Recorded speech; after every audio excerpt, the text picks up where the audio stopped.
नमस्कार। आज हमारे साथ खास बातचीत में खास मेहमान जो आपको बता दें कि कलायत विधानसभा से भाजपा नेता अजीत चहल मौजूद हैं, जो आपको बता दें कि पार्टी और संगठन के लिए लगातार काम कर रहे हैं और कलायत हल्के की अगर बात करें, कलायत हल्के की राजनीति में सक्रिय हैं।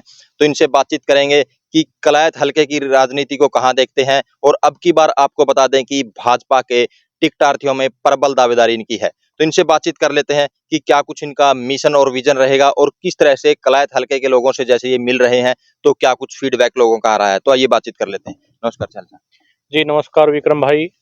और आपके माध्यम से मैं कैथल खबर के सभी दर्शकों को मेरी नमस्कार और आपका बहुत बहुत धन्यवाद। आप मेरे इंटरव्यू लेने के लिए आए। जी, तो चहल साहब, मेरा पहला ही सवाल रहेगा कि अब तक की अगर बात करें भाजपा में या संगठन में किस तरह की आपको जिम्मेवारियां मिली हैं और किस तरह आपने उनको निभाया है। देखिए, मैं भाजपा और संगठन समय समय पर हमारे को जिम्मेवारी देता रहता है।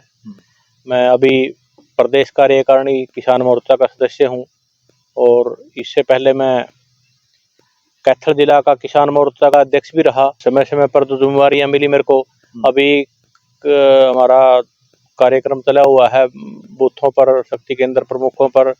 उसमें कलायत मंडल का संयोजक के नाते भी काम कर रहा हूँ मैं अभी मौके पे। समय समय पर जिम्मेवारी मिलती रहती है, बदलती रहती है। एक काम खत्म होता है, अगला काम भारतीय जनता पार्टी मिल जाता है। ऐसे मैंने बहुत से चुनाव में काम किया। आदमपुर उपचुनाव में, एलनाबाद उपचुनाव में, बड़ौदा उपचुनाव में और अपना जींद उपचुनाव में मैं वहाँ पर ग्राम प्रवासी प्रमुख के नाते मैंने काम किया। और इसी प्रकार नगर निगम के चुनाव में अम्बाड़ा और करनाल में वार्ड प्रवासी प्रमुख के नाते मैंने काम किया। काम मिलता रहता है भारतीय जनता पार्टी में और करते रहते हैं। तो अगर बात करें विधानसभा चुनाव की, विधानसभा चुनाव आने वाले हैं, पार्टी की क्या तैयारियां हैं और पार्टी की अगर बात करें, पार्टी की तैयारियों के साथ साथ आपकी क्या तैयारियां? देखिए, पार्टी तो अपनी तैयारियों में लगी हुई है। पार्टी ने बूथ 70 तक त्रिदेव की अभी मीटिंग हम बूथ पर जाकर कर रहे हैं और उसमें मेरे को भी कलायत मंडल का मैं संयोजक हूं और कलायत विधानसभा के हमारे संयोजक श्रीमान सुभाष जी अजवाणा हैं। हम लगे हुए हैं अपने काम पे और दूसरे संयोजक हमारे साथी राजेश जी बिडैन और सुशील पंचाल जी हैं। सब अपने विधानसभा में हम त्रिदेव को गठन की, किसी के कहीं कोई दिक्कत है तो उसको थोड़ा सा एक्टिव करने के काम में लगे हुए हैं। और मैं अपना हर गांव में डेली, बड़ा गांव है तो एक दिन में हो जाता है और छोटे गांव है तो एक दिन में 2 हो जाते हैं। डोर टू डोर मैक्सिमम लोगों से संपर्क अभियान मेरा चला हुआ है। लगभग 48-49 के करीब मेरे गांव हो चुके हैं। लगभग 300-400 लोगों से डेली मिलना हो जाता है मेरा। जी। तो अगर बात करें आपके मिशन और विजन को लेकर, कलायत हल्के में यानी कलायत विधानसभा में क्या कुछ आपका मिशन चल रहा है और क्या कुछ विजन आपका आने वाले दिनों में? देखिए, मिशन तो मेरा एक ही है, किसी जगह का विकास उसके शिक्षा से और रोजगार से और सड़क के परिवहन के यातायात के साधन थी, यातायात के लिए सुगम स्थान होंगे तो ही होता है। तो सड़कों का भारतीय जनता पार्टी ने 152D की बात कर लो आप, या दिल्ली जम्मू कटरा बात कर लो, या 152 NH है, इन सब के ऊपर बड़े अच्छे से काम किया है। और हमारी कुछ 1-2 सड़कों पर थी दिक्कत रही है, कैथल से तितरा मोड़ होते हुए और देवबन चौक से राजौन तक की सड़क का इसका थोड़ी हालत खराब थी। इसका भी काम अप्रूवल हो गई है और टेंडर होना है, जल्दी काम इसका भी शुरू हो जाएगा। और दूसरा मेन है शिक्षा के ऊपर। देख, शिक्षा का जब भारतीय जनता पार्टी की सरकार आने से पहले कलायत विधानसभा में एक भी कॉलेज नहीं था। एक प्राइवेट कॉलेज सिरदा गांव में होता था, अमरनाथ भगत के नाम से प्राइवेट कॉलेज था, और कलायत में एक ट्यूशन सेंटर था, कॉलेज भी नहीं था वो। तो उस समय मैंने कमेटी से बातचीत करके ऊपर प्रदेश में तत्कालीन मुख्यमंत्री श्रीमान मनोहर लाल जी से बात करके और उस टाइम के प्रदेश अध्यक्ष थे श्रीमान सुभाष जी बराड़ा, उनसे बात करके मैंने कलायत के कॉलेज को 31 कॉलेज सरकार ने बना दिए थे, कलायत का नाम आना बाकी रह गया था। मैंने बात की, प्रार्थना की और कमेटी से प्रस्ताव डलवा के दिन रात मेहनत करके लगातार 15 दिन मैंने चंडीगढ़ के चक्कर लगाए और कलायत के कॉलेज को सरकारी बनवाने का काम किया। और उसके बाद भारतीय जनता पार्टी ने कलायत के बाद राजौंद में सरकारी कॉलेज अभी, और अभी अमरनाथ भगत जो प्राइवेट कॉलेज था उसको सरकारी करने का काम किया। तो पहले था ही नहीं कोई इस तरह की व्यवस्था, तो इसके ऊपर हम काम कर रहे हैं। जी। और अभी लोकसभा चुनाव में माननीय हमारे सांसद नवीन जी जिंदल ने एक कौशल के ऊपर कलायत में बहुत बड़ा संस्थान खोलने की घोषणा की हुई है। जल्दी उसके ऊपर काम शुरू हो जाएगा। कैथ्लोर कुरुक्षेत्र डिस्ट्रिक्ट में जी जी जी बिल्कुल जी।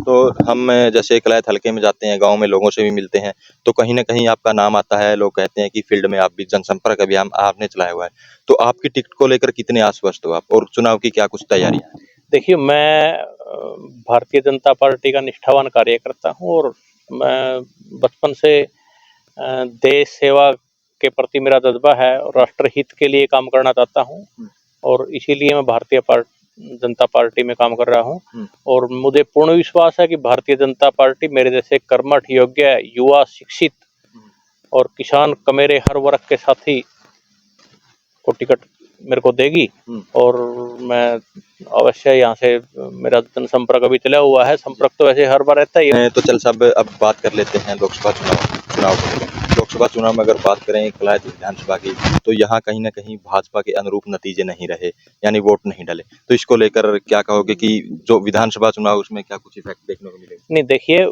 लोकसभा चुनाव अलग तरीके का चुनाव था जी। यह कई पार्टियों का गठबंधन का चुनाव था। भारतीय जनता पार्टी के खिलाफ सारा विपक्ष एकजुट होकर चुनाव लड़ रहा था और उसके बावजूद भी हम लगभग 14,500 वोटों से हारे हैं। हार के कारणों की पार्टी ने ऊपर स्तर पर समीक्षा की है और उसके जो कारण हैं, जो कमियां रही हैं, उसको हम दूर करने का काम कर रहे हैं और आने वाले समय में हमारी बहुत बड़े मार्जिन से कलायत विधानसभा सीट को हम जीतने जा रहे हैं। और आपको अभी देख लेना, आप अक्टूबर में चुनाव होंगे तो बहुत बड़ी जीत के साथ हम ये सीट जीतेंगे जी। तो कलायत हल्के के लोगों के लिए क्या कुछ मैसेज आपकी तरफ से रहने वाला? कलायत विधानसभा के लोगों के लिए हमारा यही है कि कलायत विधानसभा के लोग अपने बच्चों को अच्छी शिक्षा दें, अच्छे संस्कार दें और देश व राष्ट्र की तरक्की के लिए काम करें और परमात्मा को साक्षी मानकर अच्छे कर्म करते जाएं। अपने आप परमात्मा तरक्की देता है, यही मैं संदेश देना चाहता हूँ। तो अजीत चहल क्या कुछ विश्वास दिलाता है कलायत हल्के की जनता को? बेशक अजीत चहल तो ये विश्वास दिलाता है कि जो हमारे को जिम्मेवारी मिलेगी उस पर बहुत अधिक खरा उतरने का काम करूंगा। एक बार कलायत मंडी के लोगों ने मेरे पिताजी श्री रणधीर सिंह चहल को मंडी में जिम्मेवारी दी थी। लगातार सर्वसम्मति से 4 बार मंडी के प्रधान बनाए वो और 8 से 10 रुपए तक कट्टा बोरी उठाने का पैसा लेते थे, रिश्वत चलती थी। तो हमने बिल्कुल उसको खत्म करने का काम किया और 2013 में पिताजी मंडी के प्रधान बने थे। उस टाइम रणदीप सिंह सुरजेवाला यहाँ से मंत्री होते थे। उन्होंने कैथल मंडी की आड़तियों इकट्ठा करके ये पूछा था कलायत मंडी में देख क्या वो व्यवस्था कैसे बनी हुई है और वो कैसे वो लोग उस व्यवस्था को चलाए हुए हैं, उनसे सीख लो आप कुछ। तो हमने आप कलायत मंडी की आड़तियों से और कलायत मंडी में जितने किसान फसल लेकर आते थे उनकी फसल किस प्रकार सुरक्षित रही, उनको समय पर बारदाना मिला, समय पर आड़तियों का उठान हुआ, समय पर किसानों की पेमेंट आई, इस सब बात की चिंता हमने करने का काम किया। तो ये थे हमारे साथ भाजपा नेता अजीत चहल जी, जो आपको बता दें कि कलायत विधानसभा में लगातार सक्रिय हैं और भाजपा की टिकट के प्रबल दावेदार हैं। तो इन्होंने अपना मिशन और विजन भी बता दिया है कि किस मिशन पर वो कार्य कर रहे हैं और क्या कुछ आने वाले चुनाव के बाद इनका विजन रहेगा। तो इस वीडियो को ज़्यादा से ज़्यादा शेयर करें, लाइक करें, कमेंट करें, ताकि ज़्यादा से ज़्यादा लोगों तक यह मैसेज पहुँच सके।